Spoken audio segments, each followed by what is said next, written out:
Hello folks, welcome to Netcruzer RC. Alright, we're doing a little bit of an impromptu live show tonight. I've just arrived at, well, an hour or two ago, I arrived at BEGO RC Raceway. And this is a drag strip track, as you can see those cars whipping by. And it's also an RC track for 8-scale racing.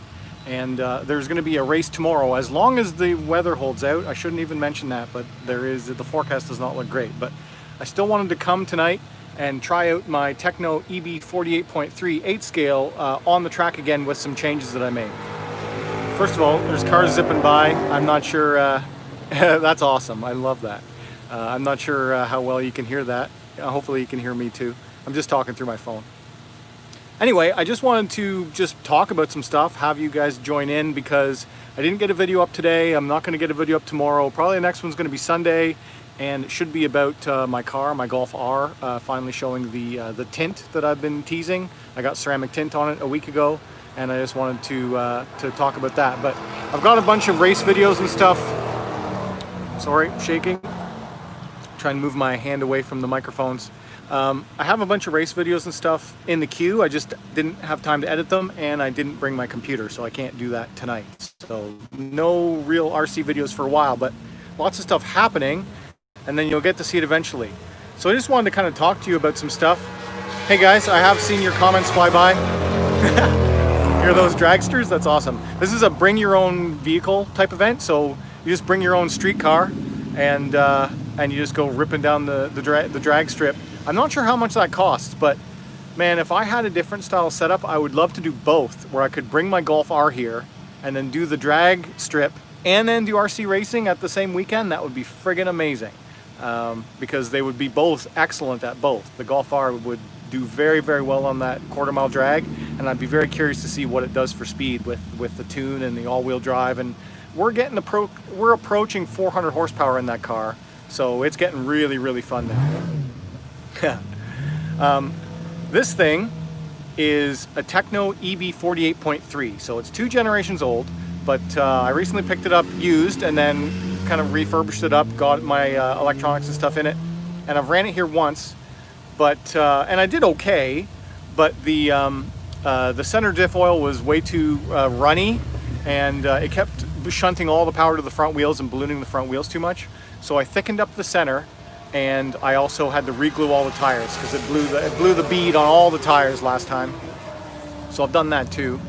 And I took it out tonight, so I got here just as it was turning dusk, and I was able to go out and do like a 10-minute practice session.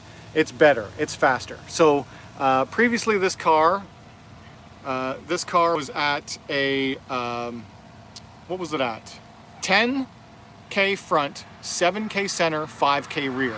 I looked it up, and out of the box stock, they want you to run 5.55, which to me is way too light. I think that's crazy. So it looked like EB 48.3 and 0.4, they were asking for 5.55. I asked on the Techno forums on Facebook and stuff, do you guys still run that? Do you think that's right?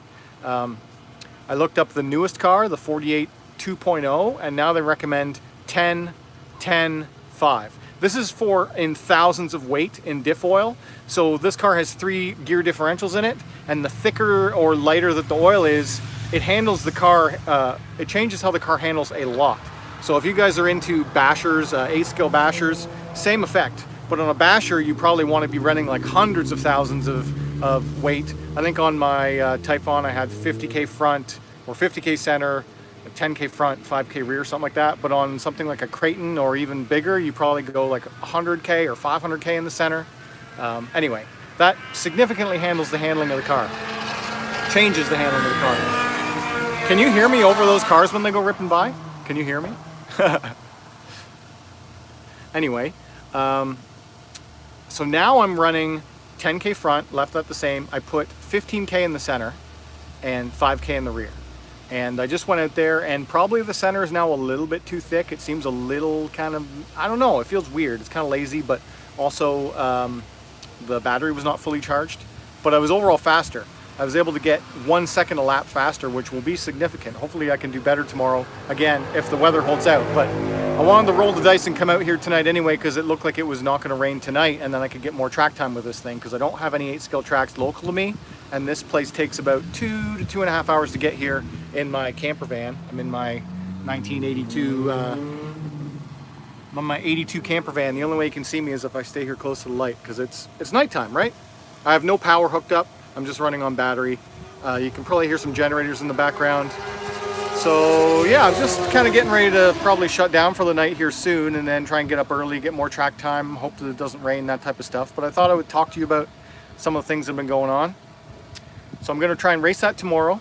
I also brought out my Techno EB410, and I'm going to be racing that here. So when I come to BEGO, it's probably going to be all Techno cars. I'm going to try and keep it Techno here.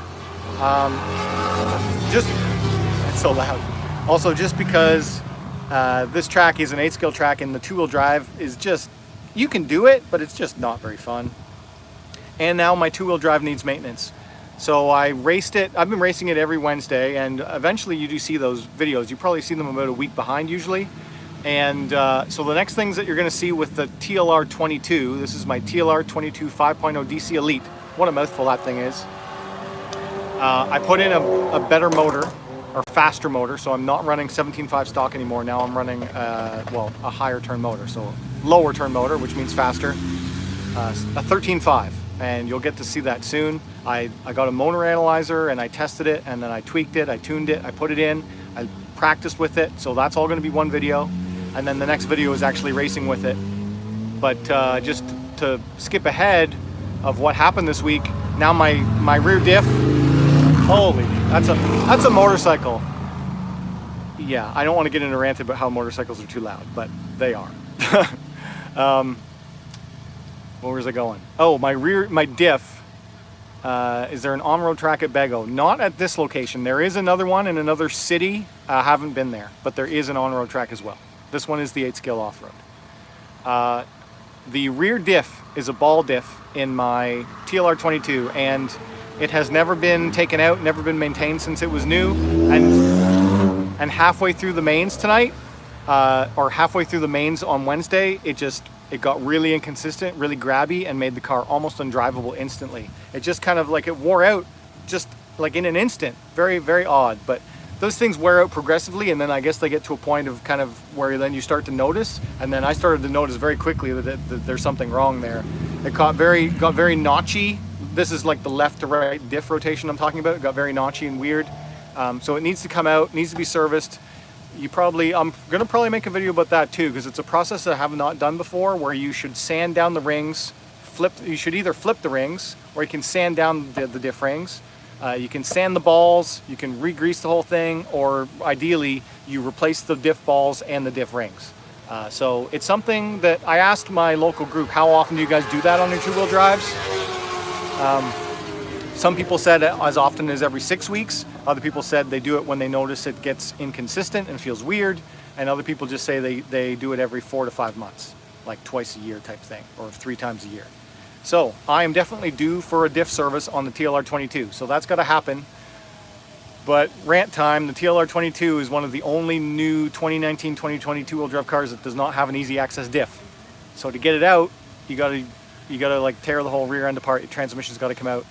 And I have some upgrade parts already on order that we're going to require a transmission out anyway, so I might skip a week of 2-wheel drive, and then I'll do all of that service at once. So you'll get to see how to access the diffs on the 22, how to service the diffs, and then the upgrade parts I put in.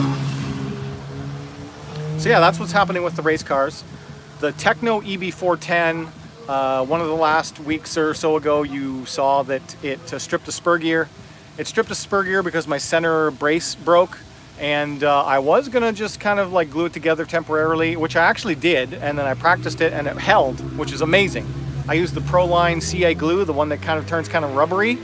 CA is not normally a load-bearing glue, but it worked. So that got me through a practice session and a whole night of racing, no problem. And then I actually got the part, I put it in, and then I was flex testing the part that I glued. It didn't break, so it says like an emergency backup part in my kit. But I still have that whole new car, the 410.2 to build, which I have not done just because I haven't got time. And honestly, guys, I've been enjoying my original 410 so much. That's a loud Honda. That was a super loud Honda. VTEC, yo. Where was I talking about? Oh yeah, I've been enjoying my EB410 so much that I haven't wanted to upgrade to the 0.2 yet, because I've got my original 410 feeling really good. And so it's a whole new setup of getting the 0.2 going. I will eventually, I'm just in no rush to. And if you guys following the techno news, the ET410, the Truggy, just came out with the 0.2, which gets all the 0.2 changes from the EB410 0.2 that came out end of last year. But I think they upgraded the front carrier spindles a bit to make it adjustable. So the front low center of gravity C-hub and knuckle is adjustable now, so you can put that in a techno truck or associated truck. It looks like it's a part that they want you to put in like a Traxxas as well. It's a universal upgrade part, so check that out. Look for that if you're interested. What else? We've been talking for 11 minutes. That's kind of the news on my race cars. I have, quickly talking about the bashers, I did sell off my infraction this week, so it is gone. I got pretty much everything that I had put into it, so that was excellent, because I got it on sale and then I ran it for 3 or 4 runs, and then I sold it off for pretty much what I had into it. So that worked out very well, and I'm going to put that money into getting the Limitless going and probably getting something else. So that's the plan, because I've had the Limitless on a back burner project for a long time. I want to get the Limitless going. I have some China electronics that were always planned to go in that machine as a temporary thing, just to see how cheaply can you get a Limitless going fast. I'm still going to do that, and then we're going to put some good stuff in it. I'm eyeing up the Mamba X 8S, because I think that's a really good value ESC, but I'm just trying to decide, what do I want to do for a motor?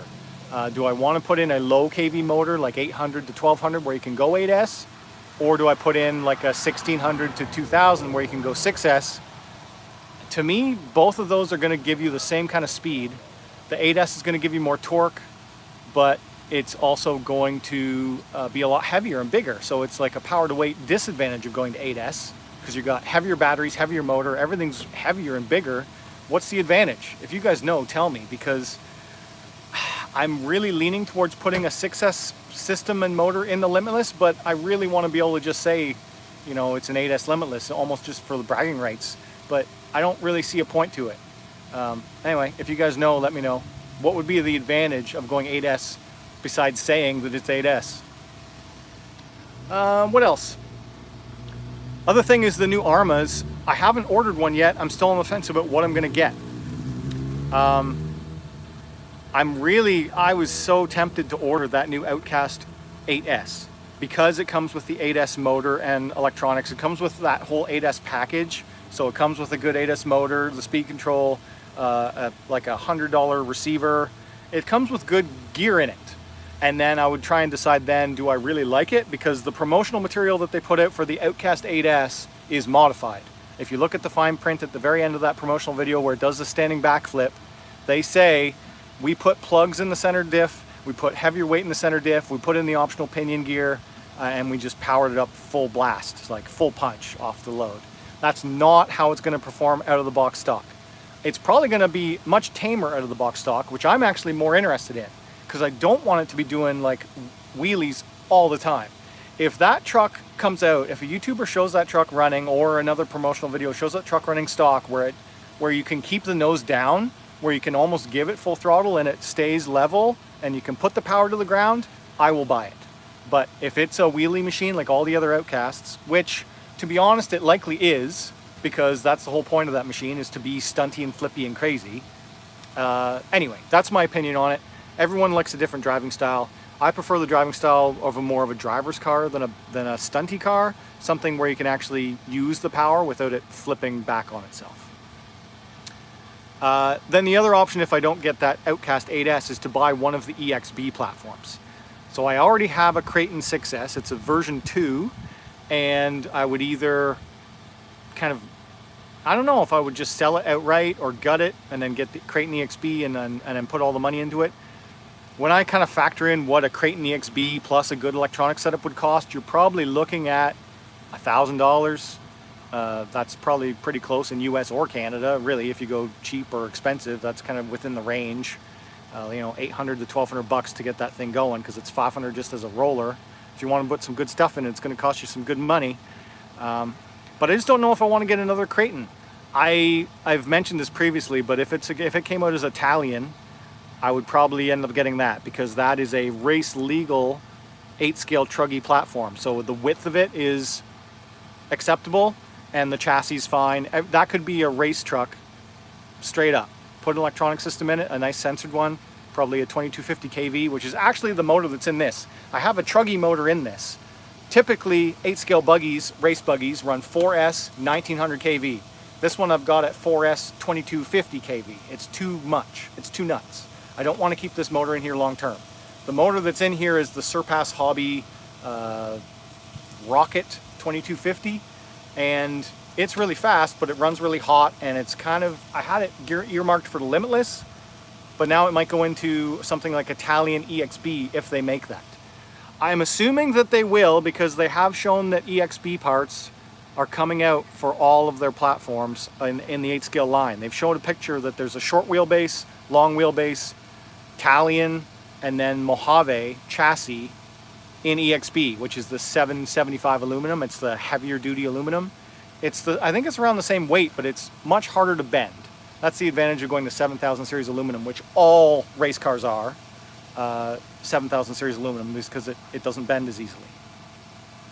Anyway, I'm on the fence about what EXB to buy or get the Outcast 8S. Anyway, no one's really put in their, what would you choose? Tell me in the comments section, or the live chat while you're here.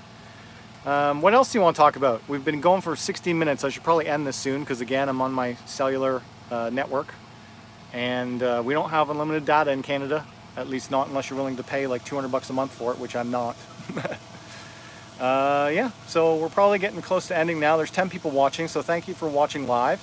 If you want to chat with me here in the last few minutes, let me know, but that's kind of what's happening. By the time I'm done racing here, the next video that goes up should likely be the Golf R tint video, and then I've got to get caught up on the racing stuff, because I got to show you the testing and practicing with the new motor in the 2-wheel drive, the racing for last week, and then I'll be somewhat caught up. Oh yeah, the other thing was technology stuff, camera stuff. So all this gear back here, that's all new camera gear that I've recently purchased. I sold off my Osmo Action, which is by DJI, and I got the Osmo Pocket. So this is a little 3-axis stabilized gimbal camera. It's powered off right now. Let me power it on so you can see it. This guy, check that out. So it's a little gimbal. You can see its screen. And anyway, you can get some really cool artistic shots with this, which I will be doing. I'll be making videos about this device, and then also videos with this device. So that's a new camera that's coming to the channel, so we'll play around with that, and I'll show you all about it, because those videos help people. They do really well, and I usually have some pretty good tips and tricks to show people how to make these things perform better or use them better. Gabriel, and I saw you posted something about the Mojave, and I didn't get a chance to read it. Can I flip back to get it? There it is. Something off topic. What do you think about the Arrma Mojave? I'm getting one soon. I think it's really good. If I did not have a UDR, I would own a Mojave. 100% I would. Oh, there's a moth. 100% I would own a Mojave if I didn't have a UDR. I just try and not get too many of the same style of cars, even though the UDR handles way worse, more scale, right? Because it's got the solid axle rear end. But I think the Mojave would be a blast. If I sold my Creighton or something, I would probably get a Mojave. But now that EXB is here, I'm like, do I just get weight and then you get an EXB and then you put a nice power system in it? Or do you just get the regular RTR? If you can find one, because Arrma's pretty well sold out a lot of the places that had any stock. Anyway, I would have no problem saying get a Mojave. I know Jason Dearden, which is the founder of Arrma, I think he's recently said that it's one of the ones that he thinks is his favorite, just because of how tough and protected it is. Because you've got the big body, you've got the big bumpers, you've got slightly smaller tires. It can take ridiculously hard hits and survive without bending stuff and breaking stuff. So that's a bonus too. And it just looks more scale because it's got tires inboard the body. So yeah, I'd say get it. Give her. Get it. Yeah. Let's see a Mojave on RC Basher Boys channel. Awesome. Looks like I made a good choice. I own a UDR as well, but this is a true Basher. Yeah, I did. Last video on my channel is a UDR video, and That's what happens when you try and bash it on 6S. It's a rollover machine. And that was on loose surface too. If you tried to do that on pavement, it would snap the rear trailing arms off, it would break the center drive axles, it would destroy itself. With reason. I mean, that's up to the driver, right? That's how much go juice you're giving it, right? So yeah, ease off on the throttle, and you can make those corners, but I wasn't, because I was, hey, I got 6S, let's give her on 6S. Anyway, yeah, it would be cool to own both. But that's kind of the other reason why I got rid of my infraction and my limitless, is I'm like, I had originally had that idea of, oh, it'd be great to get drag race videos with both of them and this and that. But just honestly, guys, my wife's not into RC. I don't really have any close friends who I could really bash with, or that I would really want to have that type of investment in for someone who just comes by part-time or every now and then just to play with some of my stuff.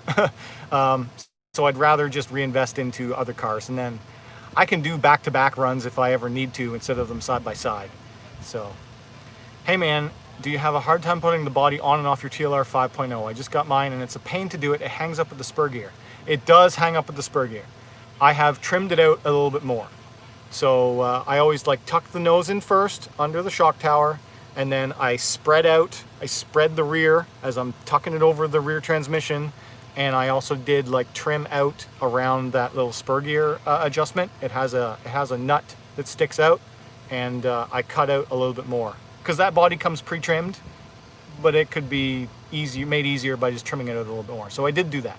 I also trimmed out the opposite side of the spur gear where I put a fan on, because we're running in peak summer now, it gets really hot.